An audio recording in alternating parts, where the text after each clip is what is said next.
നമസ്കാരം, അക്ഷയ മലയാളിയിലേക്ക് സ്വാഗതം. ഇന്നും വരും ദിവസങ്ങളിലും നമ്മൾ എല്ലാവരും അറിഞ്ഞിരിക്കേണ്ട വളരെ പ്രധാനപ്പെട്ട കുറച്ച് ഇൻഫർമേഷൻസ് ആണ് ഡെയിലി അപ്ഡേറ്റ് ആയിട്ട് ഷെയർ ചെയ്യുന്നത്. വാർത്തകളും അപ്ഡേറ്റുകളും കൃത്യമായിട്ട് ലഭിക്കുന്നതിന് വേണ്ടിയിട്ട് ചാനൽ സബ്സ്ക്രൈബ് ചെയ്യാനും തൊട്ടടുത്ത് കാണുന്ന ബെല്ലൈക്കൺ അമർത്തി ഓൾ കൊടുക്കാനും മറക്കരുത്. കൂടാതെ ഈ ഒരു ഇൻഫർമേഷൻ നിങ്ങൾക്ക് ഉപകാരപ്രദമായെങ്കിൽ നിങ്ങളുടെ ഫ്രണ്ട്സിലും റിലേറ്റീവ്സിനും കൂടി ഇൻഫർമേഷൻ ഷെയർ ചെയ്തോളൂ. ഏറ്റവും പ്രധാനപ്പെട്ട വാർത്താ അപ്ഡേറ്റ്, PM കിസാൻ സമ്മാൻ നിധി 10 ലക്ഷത്തോളം വരുന്ന കർഷകർ പുറത്താകുമെന്നാണ് റിപ്പോർട്ടുകൾ ഇപ്പോൾ എത്തുന്നത്. കിസാൻ സമ്മാൻ നിധി ആദ്യ വർഷങ്ങളിൽ ആരംഭിക്കുമ്പോൾ ഓൺലൈൻ വഴി അപേക്ഷകൾ സമർപ്പിച്ചാൽ മതിയായിരുന്നു. എന്നാൽ കർഷകരുടെ ആധികാരികത ഉറപ്പാക്കാനായിട്ട് സംസ്ഥാന കൃഷി വകുപ്പ് കേന്ദ്രത്തിന് അനുമതി നൽകിയിരുന്നു. സംസ്ഥാന കൃഷി വകുപ്പാണ് അന്തിമ അനുമതി നൽകേണ്ടത്. സംസ്ഥാന കൃഷി വകുപ്പിന്റെ കീഴിൽ കതിർ എന്ന് പറയുന്ന ഓൺലൈൻ സംവിധാനമാണ് ഇതിനായിട്ട് തയ്യാറാക്കിയിരുന്നത്. കർഷകരുടെ വ്യക്തിഗത വിവരങ്ങളും ബാങ്ക് സംബന്ധമായിട്ടുള്ള വിവരങ്ങളൊക്കെ തന്നെ കതിർ ആപ്പ് മുഖേന കൃഷി വകുപ്പ് ശേഖരിക്കും. 2019 ആരംഭിച്ച കിസാൻ സമ്മാൻ നിധിയിൽ 2018-19 സാമ്പത്തിക വർഷത്തെ നികുതി രസീത് നിർബന്ധമാണ്.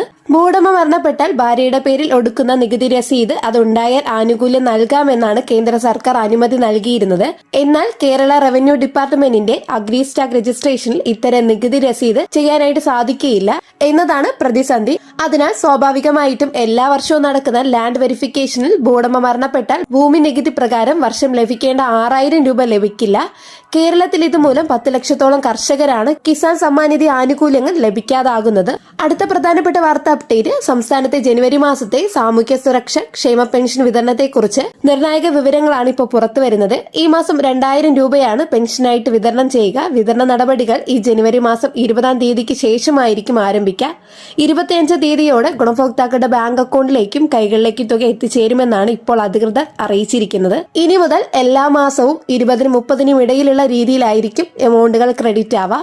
ഇതുകൂടാതെ സംസ്ഥാനത്ത് വിധവാ പെൻഷൻ, അവിവാഹിത പെൻഷൻ ആനുകൂല്യങ്ങളൊക്കെ കൈപ്പറ്റുന്ന ഗുണഭോക്താക്കൾ പെൻഷൻ ഇനി മുതൽ തടസ്സമില്ലാതെ ലഭിക്കുന്നതിനായിട്ട് ജനുവരി മാസം 31-ാം തീയതിക്കകം തന്നെ പുനർവിവാഹം ചെയ്തിട്ടില്ല എന്നുള്ള നോൺ റീമാരേജ് സർട്ടിഫിക്കറ്റ് ഹാജരാക്കേണ്ടതാണ്. ഇതിനായിട്ട് അക്ഷയ കേന്ദ്രങ്ങൾ, ജനസേവന കേന്ദ്രങ്ങൾ അല്ലെങ്കിൽ കോമൺ സർവീസ് സെന്ററുകളൊക്കെ വഴിയായിട്ട് നിങ്ങൾക്കിത് വില്ലേജ് ഓഫീസർക്ക് അപേക്ഷ സമർപ്പിക്കാനായിട്ട് സാധിക്കും. വില്ലേജ് ഓഫീസർ ഇത് അംഗീകാരം നൽകുന്ന മുറയ്ക്ക് സർട്ടിഫിക്കറ്റ് ഡൗൺലോഡ് ചെയ്തെടുക്കാൻ സാധിക്കും. ഇങ്ങനെ ലഭിക്കുന്ന സർട്ടിഫിക്കറ്റിനോടൊപ്പം തന്നെ നിങ്ങളുടെ ആധാറിന്റെ പകർപ്പ് കൂടി ചേർത്ത് നിശ്ചിത സമയപരിധിക്കുള്ളിൽ തന്നെ എല്ലാവരും ബന്ധപ്പെട്ട പഞ്ചായത്ത് ഓഫീസിൽ ഏൽപ്പിക്കാൻ പ്രത്യേകം ശ്രദ്ധിക്കണം. ജനുവരി 30-നകം ഉദ്യോഗസ്ഥർ ഈ വിവരങ്ങളൊക്കെ സേവന പോർട്ടലിൽ അപ്ലോഡ് ചെയ്താൽ മാത്രമേ തുടർന്നുള്ള മാസങ്ങൾ നമുക്ക് പെൻഷൻ കൃത്യമായിട്ട് ലഭിക്കുകയുള്ളൂ. ഇതുകൂടാതെ ജനുവരി 29-ന് അവതരിപ്പിക്കുന്ന സംസ്ഥാന ബഡ്ജറ്റിൽ പെൻഷൻ തുക വർദ്ധിപ്പിക്കുന്നത് ഉൾപ്പെടെയുള്ള നിർണായക പ്രഖ്യാപനങ്ങൾ ഉണ്ടായേക്കുമെന്നാണ് സൂചനകൾ. 63 ലക്ഷത്തോളം വരുന്ന പെൻഷൻ ഗുണഭോക്താക്കൾക്ക് ഏറെ ഉപകാരപ്രദമാകുന്ന ജനക്ഷേമ പദ്ധതിക്കായിട്ടുള്ള ഒട്ടനവധി പദ്ധതികൾ ഇത്തവണ സംസ്ഥാന ബഡ്ജറ്റിൽ ഉണ്ടാകുമെന്നാണ് സർക്കാർ ഉറപ്പ് നൽകുന്നത്. അടുത്ത പ്രധാനപ്പെട്ട വാർത്താ അപ്ഡേറ്റ്, വീട്ടമ്മമാരുടെ സാമ്പത്തിക സുരക്ഷിതത്വം ഉറപ്പാക്കുക എന്ന ലക്ഷ്യത്തോടെ സർക്കാർ ആവിഷ്കരിച്ച സ്ത്രീ സുരക്ഷാ പെൻഷൻ പദ്ധതി നിർണായകമായ ഘട്ടത്തിലേക്ക് കടക്കുകയാണ്. മുൻപ് പ്രഖ്യാപിക്കപ്പെട്ട വീട്ടമ്മ പെൻഷൻ പദ്ധതിയുടെ പരിഷ്കരിച്ച രൂപമാണിത്. സാധാരണക്കാരായ സ്ത്രീകളുടെ ക്ഷേമം മുൻനിർത്തിക്കൊണ്ട് നടപ്പിലാക്കുന്ന ഈ പദ്ധതിയിലൂടെ അർഹരായ ഗുണഭോക്താക്കൾക്ക് പ്രതിമാസം 1000 രൂപ വീതം പെൻഷൻ നൽകാനാണ് സർക്കാർ തീരുമാനിച്ചിരിക്കുന്നത്. നിലവിൽ പദ്ധതിയുടെ അപേക്ഷ നടപടികൾ പുരോഗമിക്കുകയാണ്. വളരെ ചുരുങ്ങിയ കാലയളവിനുള്ളിൽ തന്നെ ആദ്യഘട്ട വിതരണം നടത്താനുള്ള പ്രവർത്തനങ്ങൾ ഇപ്പോൾ സർക്കാർ തലത്തിൽ ഏകോപിച്ചു വരികയാണെന്നും ഔദ്യോഗിക വൃത്തങ്ങളിൽ നിന്ന് ഇപ്പോൾ നമുക്ക് പുറത്തുവരുന്ന റിപ്പോർട്ടുകൾ. ഇതുകൂടാതെ തന്നെ ഈ പദ്ധതിയുടെ പ്രാഥമിക യോഗ്യതകൾ കൃത്യമായിട്ട് മനസ്സിലാക്കി വേണം ഗുണഭോക്താക്കൾ ഇതിലേക്ക് അപേക്ഷ സമർപ്പിക്കാനായിട്ട്. 35 വയസ്സിനും 60 വയസ്സിനും ഇടയിൽ പ്രായമുള്ള സാമ്പത്തികമായിട്ട് പിന്നോക്കം നിൽക്കുന്ന BPL അതോടൊപ്പം തന്നെ AYY റേഷൻ കാർഡ് വിഭാഗത്തിൽ ഉൾപ്പെടുന്ന സ്ത്രീകൾക്കാണ് ഈ ആനുകൂല്യം ലഭിക്കുന്നത്. സർക്കാർ സർവീസിൽ നിന്നോ അല്ലെങ്കിൽ കേന്ദ്ര സർക്കാരിൽ നിന്നോ യാതൊരുവിധ പെൻഷൻ ആനുകൂല്യങ്ങളും മറ്റു ധനസഹായങ്ങൾ ലഭിക്കാതിരിക്കണം ഈ അപേക്ഷകർക്ക്. കൂടാതെ നിലവിൽ മറ്റ് ക്ഷേമനിധി ബോർഡുകളിൽ നിന്നോ സാമൂഹ്യ സുരക്ഷാ പദ്ധതികളിൽ നിന്നോ പെൻഷൻ കൈപ്പറ്റുന്നവർ ഈ പദ്ധതിയിൽ അർഹരല്ല. ഡിസംബർ-ജനുവരി മാസത്തിലെ കുടിശ്ശിക ഉൾപ്പെടെ ഏകദേശം 3000 രൂപയോളമാണ് ഗുണഭോക്താക്കൾക്ക് ബാങ്ക് അക്കൗണ്ടിലേക്ക് നേരിട്ട് എത്തിക്കുന്നത് എന്ന റിപ്പോർട്ടുകളാണ് ഇപ്പോൾ നിലവിൽ വന്നുകൊണ്ടിരിക്കുന്നത്. ജനുവരി മുതൽ മാത്രമാണ് വിതരണം ആരംഭിക്കുന്നതെങ്കിൽ ആദ്യ ഗഡുവായിട്ട് 1000 രൂപയായിരിക്കും ലഭിക്കുക. ഏതായാലും വരാനിരിക്കുന്ന നിയമസഭാ തെരഞ്ഞെടുപ്പ് നടപടി ക്രമീകരണങ്ങളൊക്കെ തന്നെ പരിഗണിച്ചുകൊണ്ട് എത്രയും വേഗം ഇതിന്റെ വിതരണം പൂർത്തിയാക്കാൻ സർക്കാർ ഉദ്യോഗസ്ഥർക്ക് ഇപ്പോൾ നിർദ്ദേശം നൽകിയിട്ടുണ്ട്. അതിനാൽ തന്നെ അർഹരായിട്ടുള്ള ഗുണഭോക്താക്കൾ ഒട്ടും വൈകാതെ തന്നെ തങ്ങളുടെ അപേക്ഷകൾ സമർപ്പിക്കേണ്ടതാണ്. അപേക്ഷ നടപടികൾ പൂർണ്ണമായിട്ടും ഡിജിറ്റൽ സംവിധാനത്തിലൂടെയാണ് ക്രമീകരിച്ചിരിക്കുന്നത്. അക്ഷയ കേന്ദ്രങ്ങൾ, ജനസേവന കേന്ദ്രങ്ങൾ അല്ലെങ്കിൽ കോമൺ സർവീസ് സെന്ററുകൾ വഴി കെ സ്മാർട്ട് പോർട്ടലിലൂടെ പൊതുജനങ്ങൾക്ക് അപേക്ഷിക്കാം. ഇത്തരത്തിൽ സമർപ്പിക്കപ്പെടുന്ന അപേക്ഷകൾ അതാത് തദ്ദേശ സ്വയംഭരണ സ്ഥാപനങ്ങളിലെ സെക്രട്ടറിമാരുടെ പരിശോധനയ്ക്കായിട്ട് ഓൺലൈനായിട്ട് കൈമാറുകയാണ് ചെയ്യുക. ശേഷം ആധാർ ഉപയോഗിച്ച് മറ്റ് ക്ഷേമ പെൻഷനുകൾ ലഭിക്കുന്നില്ല എന്ന് ഉറപ്പുവരുത്തിയ ശേഷമാണ് അപേക്ഷകൾക്ക് അംഗീകാരം ലഭിക്കുന്നത്.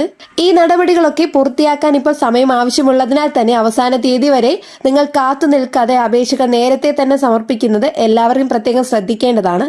സംസ്ഥാനത്തെ പൊതുവിദ്യാഭ്യാസ രംഗത്ത് വലിയ മാറ്റങ്ങൾക്ക് ഒരുങ്ങിയിരിക്കുകയാണ് സർക്കാർ. കുട്ടികളുടെ സ്കൂൾ ബാഗിന്റെ ഭാരം കുറയ്ക്കാനും ക്ലാസ് മുറികളിലെ ബാക്ക് ബെഞ്ചർ എന്ന വേർതിരിവ് ഇല്ലാതാക്കാനും ലക്ഷ്യമിട്ടിട്ടുള്ള സുപ്രധാന നിർദ്ദേശങ്ങളാണ് കരട് റിപ്പോർട്ടിന് സംസ്ഥാന കരിക്കുലം സ്റ്റിയറിംഗ് കമ്മിറ്റി അംഗീകാരം നൽകി. വിദ്യാഭ്യാസ മന്ത്രി വി ശിവൻകുട്ടിയാണ് ഫേസ്ബുക്കിലൂടെ ഈ വിവരങ്ങൾ പങ്കുവച്ചത്. വിദ്യാർത്ഥികളുടെ ശാരീരിക ആരോഗ്യം മുൻനിർത്തി സ്കൂൾ ബാഗുകളുടെ ഭാരം ശാസ്ത്രീയമായിട്ട് കുറയ്ക്കും. അതുപോലെ തന്നെ ക്ലാസ് മുറികളിലെ ഇരിപ്പിട ക്രമീകരണത്തിൽ മാറ്റം വരുത്തി എല്ലാ കുട്ടികൾക്കും ഒരുപോലെ ശ്രദ്ധ ലഭിക്കുന്ന ജനാധിപത്യപരമായിട്ടുള്ള പഠനാന്തരീക്ഷം ഉറപ്പാക്കും. ഇതോടെ ബാക്ക് ബെഞ്ചേഴ്സ് എന്ന വിളിപ്പേര് ചരിത്രമാകും. വിദ്യാലയങ്ങളെ കൂടുതൽ ജനാധിപത്യപരമായും കുട്ടികൾക്ക് ആനന്ദകരവുമായിട്ടുള്ള ഇടങ്ങളായി മാറ്റുകയാണ് ലക്ഷ്യം. SART തയ്യാറാക്കിയ ഈ കരട് റിപ്പോർട്ടിൽ പൊതുജനങ്ങൾക്ക് തങ്ങളുടെ നിർദ്ദേശങ്ങളും അഭിപ്രായങ്ങളും ഒക്കെ തന്നെ അറിയിക്കാനുള്ള അവസരമുണ്ട്.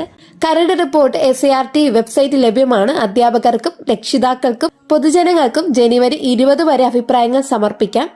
ലഭിക്കുന്ന നിർദ്ദേശങ്ങൾ കൂടി പരിഗണിച്ച ശേഷം വരുന്ന അധ്യയന വർഷം 2026-27 മുതൽ ഈ പരിഷ്കാരങ്ങൾ നടപ്പിലാക്കാനാണ് പൊതുവിദ്യാഭ്യാസ വകുപ്പ് ലക്ഷ്യമിടുന്നത്. അടുത്ത പ്രധാനപ്പെട്ട വാർത്ത അപ്ഡേറ്റ്, സ്വകാര്യ മേഖലയിലെ ജീവനക്കാരുടെ പെൻഷൻ വർദ്ധിപ്പിക്കാനായിട്ട് എംപ്ലോയ്മെന്റ് പ്രോവിഡന്റ് ഫണ്ട് ഓർഗനൈസേഷൻ പദ്ധതി തയ്യാറാക്കുന്നതായിട്ടാണ് റിപ്പോർട്ട്.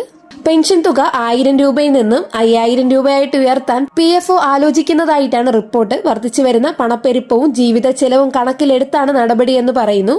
ജീവനക്കാരുടെ യൂണിയനും അതോടൊപ്പം തന്നെ പെൻഷൻ വാങ്ങുന്നവരുടെയൊക്കെ തന്നെ സംഘടനകളും ഈ നിർദ്ദേശത്തെ പിന്തുണച്ചുകൊണ്ട് ഇതിനോടകം തന്നെ രംഗത്തെത്തിയിട്ടുണ്ട്. കേന്ദ്ര സർക്കാർ തീരുമാനത്തെ ആശ്രയിച്ചായിരിക്കും അന്തിമ അംഗീകാരം നയപരമായിട്ടുള്ള ചർച്ചകളോ കേന്ദ്ര ബഡ്ജറ്റിലോ പ്രഖ്യാപനം ഉണ്ടായേക്കുമെന്ന് പറയുന്നു. യോഗ്യമായ സ്ഥാനത്ത് നിന്ന് വിരമിച്ചവർക്ക് കുറഞ്ഞത് 1000 രൂപ മുതൽ പ്രതിമാസ പെൻഷനാണ് ഇപ്പോൾ ലഭിക്കുന്നത്. ഈ തുക വർഷങ്ങളായിട്ട് മാറ്റമില്ലാതെ തുടരുകയാണ്. വർദ്ധിച്ചു വരുന്ന പണപ്പെരുപ്പവും ജീവിത ചെലവും കണക്കിലെടുക്കുമ്പോൾ തുകയിൽ ഗണ്യമായ വർധനവ് സർക്കാർ പരിഗണിക്കുന്നു. ഇത്തരത്തിൽ പ്രധാനപ്പെട്ട കുറച്ച് ഇൻഫർമേഷൻസ് ആണ് ഡെയിലി അപ്ഡേറ്റുകളൊക്കെ ആയിട്ട് ഷെയർ ചെയ്തിട്ടുള്ളത്. വീഡിയോ നിങ്ങൾക്ക് ഉപകാരപ്പെട്ടു എന്ന് വിശ്വസിക്കുന്നു. വീഡിയോ നിങ്ങൾക്ക് ഇഷ്ടപ്പെടുവാണെങ്കിൽ ചാനൽ സബ്സ്ക്രൈബ് ചെയ്യാനും തൊട്ടടുത്ത് കാണുന്ന ബെല്ലൈക്കൺ അമർത്തി ഓൾ കൊടുക്കാനും മറക്കരുത്. കൂടാതെ ഈ ഒരു ഇൻഫർമേഷൻ നിങ്ങളുടെ ഫ്രണ്ട്സിലും റിലേറ്റീവ്സിലും കൂടെ ഷെയർ ചെയ്ത് കൊടുക്കുക. വീഡിയോയ്ക്ക് ഒരു ലൈക്ക് കൂടെ ചെയ്ത് സപ്പോർട്ട് ചെയ്യുക. എന്നാൽ നെക്സ്റ്റ് ഒരു ഡെയിലി അപ്ഡേറ്റുമായിട്ട് കാണാം. എല്ലാവർക്കും നന്ദി, നമസ്കാരം.